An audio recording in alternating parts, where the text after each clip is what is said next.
Assalamualaikum warahmatullahi wabarakatuh. Balik barengan sama gue Taufik Nubu. Hari ini gue pengen ngomongin Keychron Q2, satu buah keyboard yang gue udah pakai beberapa saat dan kenapa ini adalah salah satu keyboard yang paling menyenangkan pernah gue pakai belakangan.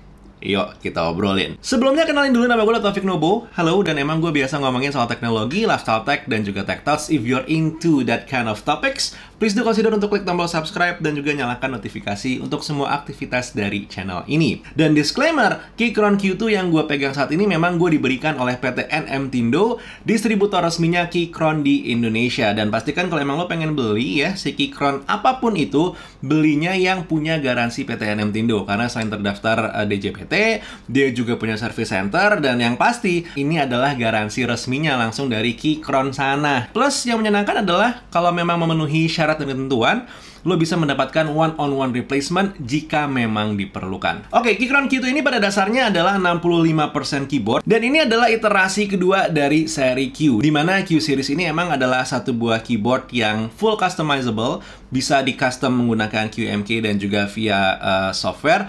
Plus nggak ketinggalan, yang paling penting adalah selalu datang dengan pilihan barebone atau full assembled. Apa sih barebone? Apa sih full assembled? Ya sesuai namanya, barebone itu berarti dia datang hanya dengan keyboardnya aja tanpa switch dan juga keycaps. Sementara untuk full assembled, dia datang dengan switch dan juga keycaps. Plus, ekstra pilihannya, lo bisa memilih apakah lo pengen yang punya model ada knob atau tanpa knob. Secara singkat, spesifikasi dari Keychron Q2 ini, yang pertama dia sudah QMK dan juga via support menggunakan double gasket design.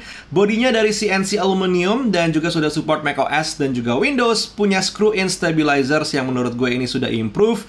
Hot swappable, south-facing RGB, dan juga tidak ketinggalan punya OSA PBT keycaps. Kita bakal bahas satu-satu, mulai dari masalah bodinya sendiri yang katanya menggunakan CNC aluminium body. Jadi emang dengan body yang punya CNC aluminium body, si Keychron Q2 ini adalah salah satu keyboard yang cukup berat. Tapi satu hal yang harus gue appreciate seperti biasa ya, walaupun dia nggak punya kickstand di bagian belakang, dengan shape yang seperti ini, si Keychron Q2 ini jatuhnya jadi masih nyaman untuk digunakan di atas meja, bahkan tanpa palm rest sekalipun untuk gue pribadi. Mungkin lo berbeda, tapi yang pasti setahu gue PT NM Tindo juga menyediakan tuh wrist rest di saat emang lo membutuhkannya. Nah, si Keychron Q2 ini sendiri kalau kita coba lihat secara layer atau secara apa namanya ya, secara rakitannya, dia memiliki yang pertama itu adalah top case. Ini bahannya CNC aluminium. Ada plate, ada gasket, ada sound absorbing foam di bawahnya, PCB, case foam, bottom case, dan juga ada silicone gasket. Nah, ini seminimum-minimum barebone-nya seperti itu.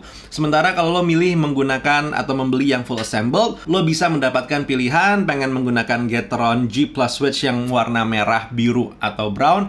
Dan juga di atasnya lo akan mendapatkan si OSA PBT keycaps tadi. Plus, jangan lupa pilihan knob dan juga tanpa knob seperti biasa akan mempengaruhi harga. Nah, si double gasket design ini yang tadi sempat gue sebutin di awal, pada dasarnya ngasih si Keychron Q2 ini sedikit play. Jadi kalau misalkan emang lagi lo tekan, lo bisa ngeliat dia agak seperti turun sedikit keyboardnya gitu ya. Tapi ini bukan berarti dia rusak, emang karena dibikin desainnya seperti itu. Nah, untuk knob di bagian atas sendiri, out of the box, pada dasarnya dia punya fungsi untuk membesarkan dan juga mengecilkan volume. Plus kalau diklik, fungsi awalnya adalah dia nge-mute suara dari komputer kita. Apakah fungsi knobnya bisa dirubah? Bisa, lo tinggal menggunakan satu buah software yang bernama VIA. Dan dengan lewat software VIA ini sendiri, gue sudah mengcustom si Keychron Q2 gue menjadi satu buah tools yang sangat efektif untuk ngedit video. Catatannya adalah, terakhir gue melakukan customization ini, dia belum dikenali oleh software VIA-nya, si Keychron Q2. Jadi lo harus ke keychron.com dan download keymaps untuk si Keychron Q2. Jadi pas lo buka aplikasinya, lo jangan langsung colok Keychron-nya dulu. Jadi lo buka aplikasinya, lo import keymap-nya, baru kemudian lo colok si Keychron Q2 lo untuk lo bisa custom lewat software VIA tadi. Ya, a bit more step, tapi sebenarnya nggak masalah karena lo juga tidak remap si keyboard ini kan setiap saat ya. Paling hanya sekali-sekali aja. Nah, buat lo yang pengen beli keyboard ini full assembled alias tidak barebone, datang dengan switch dan juga keycaps gitu ya, lo memiliki 3 pilihan switch dan semuanya adalah Gateron G Plus. Satu buah switch yang memang sudah pre-loop kalau lo membeli yang switch berwarna merah dan juga yang berwarna brown atau coklat. Karena yang warna biru dia tidak di pre-loop. Tapi yang pasti yang menarik emang di saat pertama kali gue pegang, kan yang gue pakai adalah Gateron G Plus yang warnanya red ya.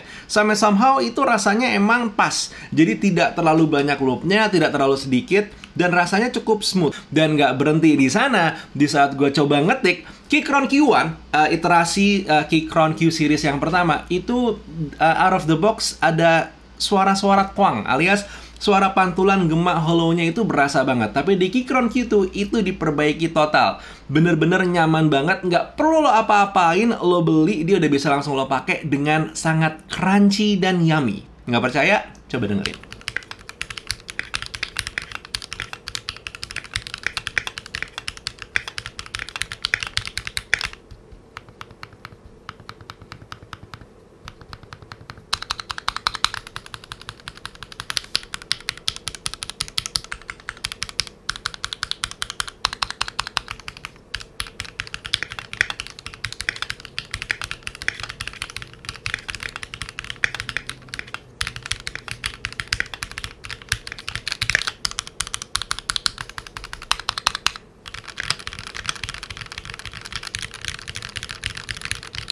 Ditambah lagi dengan OSA PBT keycaps-nya, menurut gue ngebikin rasa ngetik dan juga estetik dari si Keychron Q2 ini jadi semakin lebih menarik lagi. Buat yang bertanya-tanya, OSA Profile PBT keycaps itu apa? Double shot PBT itu adalah bahan dari keycaps-nya, sementara untuk OSA itu pada dasarnya dia punya height atau ketinggian keycaps itu sama seperti OM Profile, tapi dia bentukan keycaps-nya SA alias spherical angle. Jadi selama ini kalau Keychron dikenal dengan keycaps yang bentuknya agak keras, patah-patah, kali ini lebih playful. Bahkan menurut gue pribadi gitu ya, khusus untuk yang gue pegang ini yang warna grey, perpaduan antara abu-abu gelap, abu-abu terang, dan juga warna kuningnya jadi satu buah kesegaran tersendiri lah untuk ngelihat barang ini out of the box, lagi-lagi tanpa harus diapa-apain pun gitu.